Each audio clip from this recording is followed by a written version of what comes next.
one for all and all for one. Madalas nating naririnig ito, pero ano nga ba ang kahalagahan na may pagkakasundo? Kapag nagkakasundo ang mga tao, ay nagkakaisa sila sa isang layunin at mayroon silang isang pananaw. Isa sa kahalagahan na may pagkakasundo at pagkakaisa ay may makikita tayong pagtutulungan.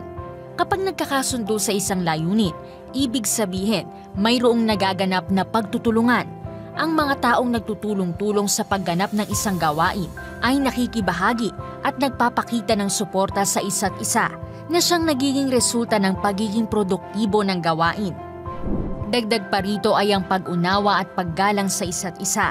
Kapag may pagkakasundo, malaki ang chance na makinig sa pananaw at karanasan ang bawat isa na siyang humahantong sa pagtaas ng pag-unawa at paggalang sa isa't isa.